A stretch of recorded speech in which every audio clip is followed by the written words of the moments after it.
So what I have for you guys is I'm gonna do a couple conservation of energy questions just to give you kind of an example, and then I think next week we'll work through like a whole energy review. But the conservation of energy seems to be the most difficult um, concept for this module, so I want to make sure you guys had this um, before you got there. These are the formulas that we'll use in the first half of the module, but remember, you get that formula sheet, so please use it. It saves you a step. So when we talk about conservation of energy, let me start here. Um, Conservation of energy is going to involve two things. It's going to involve we're going to look at the potential energy of the object, and we're also going to look at the kinetic energy of the object. Okay, and both are going to be important, and we're going to like use both at the beginning and both at the end because conservation of energy says, geez, um, that the energy at the beginning of this, whatever's happening, is the same as the energy at the end. Okay, so a lot of times we'll transition from like mostly kinetic to mostly potential, or mostly potential to mostly kinetic, or something like that. But your kinetic energy is your energy of moving. Okay, so you have to be moving to have kinetic energy. So, if you're sitting at your desk and not moving, and you're just kind of sitting there watching me, then that would be considered you would have potential energy, you wouldn't have kinetic. But then let's say you go on a run, that would be kinetic energy. And this is our formula for kinetic. This is potential, and the reason they call it potential is because it's like the energy of it's the potential. And like if you have the potential to make an A in physics, right? You have the ability to make an A in physics. That doesn't necessarily mean that you will, but it's just saying that you have the potential to do that, right? Um, I have the potential to go to bed early tonight. It's not going to happen, but I have that ability, right? I have that potential. Um, and so it's basically it's what could happen, or it's like stored energy. Um, and so if your potential energy is when you're not moving, and kinetic is when you are moving.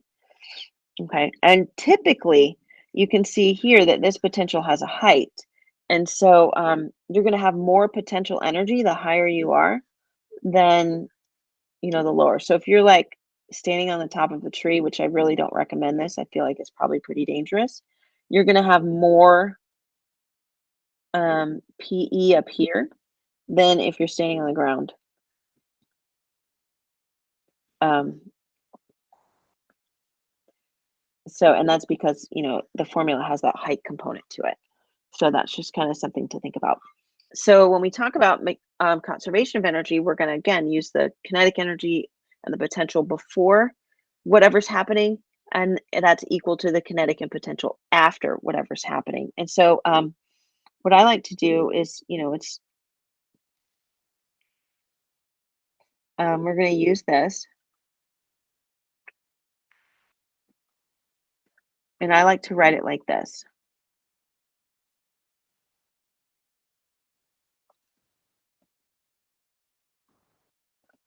Okay, and those are just like initial and final velocities and heights.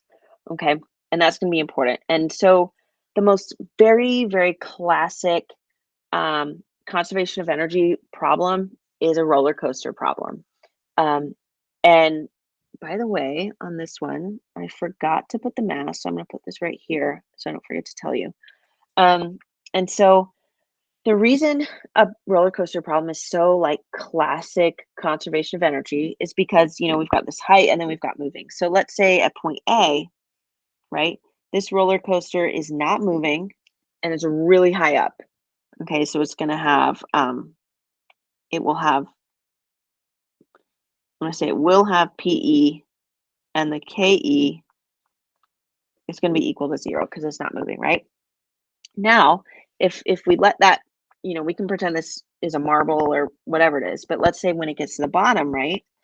When it gets to the bottom, the PE is going to be 0, right? Because the height is 0, but it's going to have lots of kinetic energy because, it's moving. It just went down that hill. It's going really, really fast, right? At point B, this is hard to see. Let me use a different color. At point B, you're going to have some of each, right?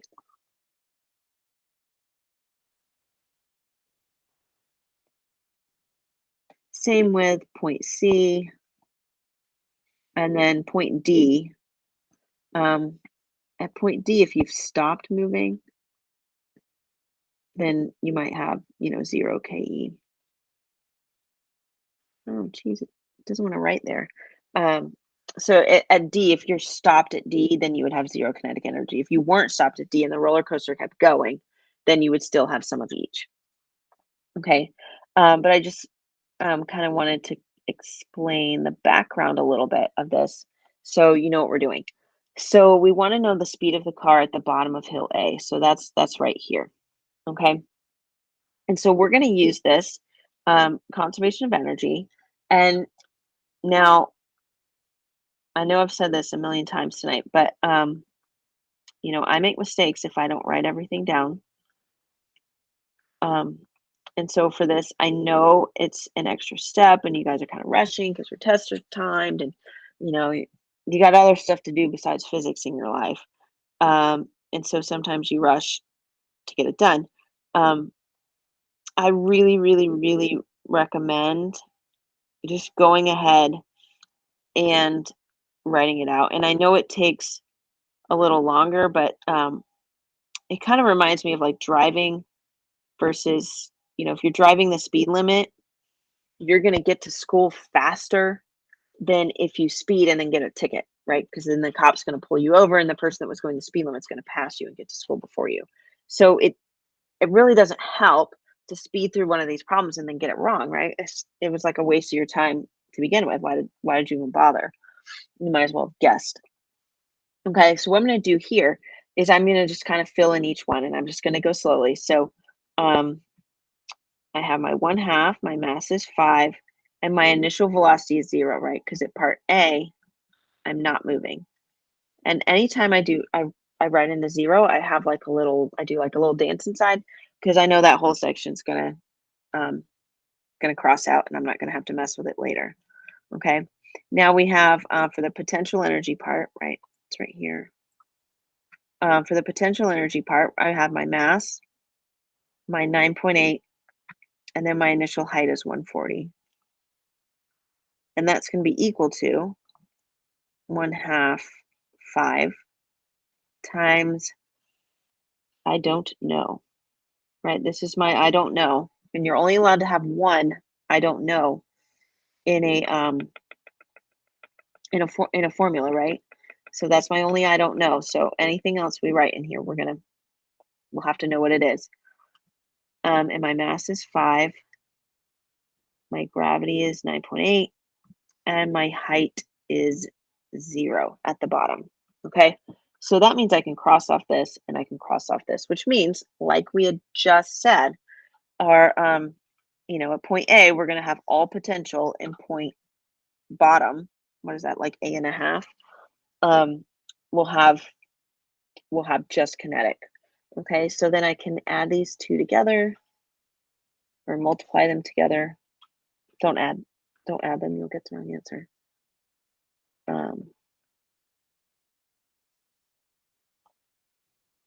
Okay, and again, this is a squared. So just remember, we're going to have to take that square root when we finish up.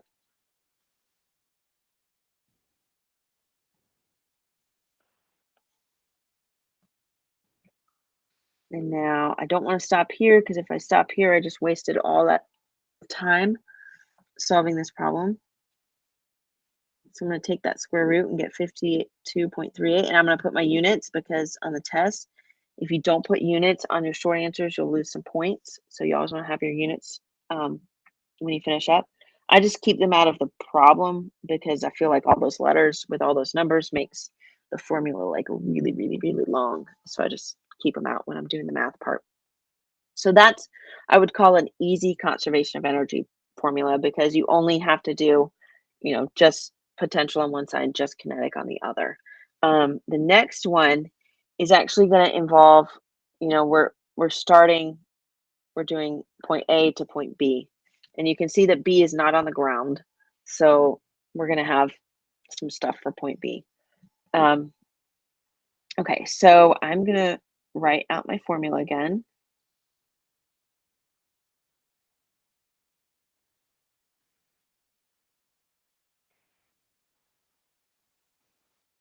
Oh, look what I did. I put I'll make that a 0.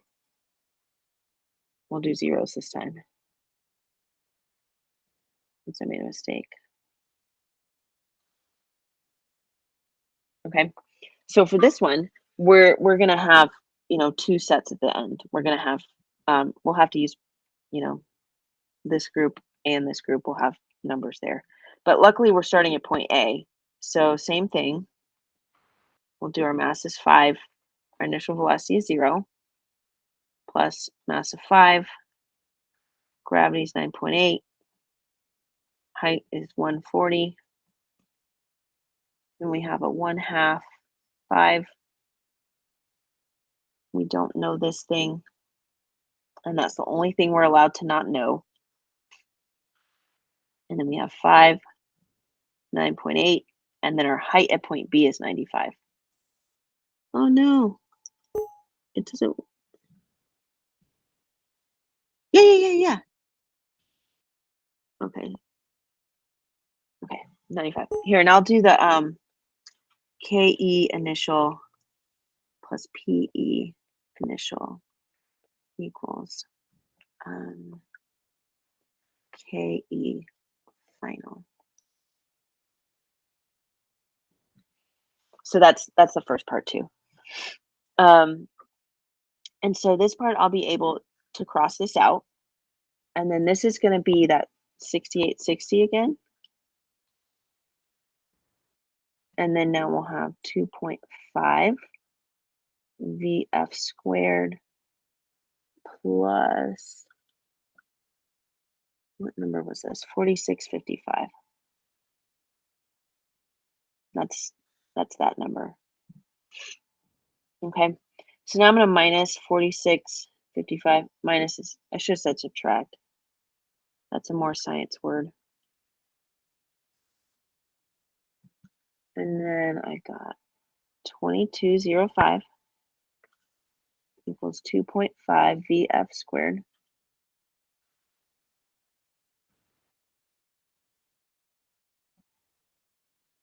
And that's going to give me 882 equals VF squared.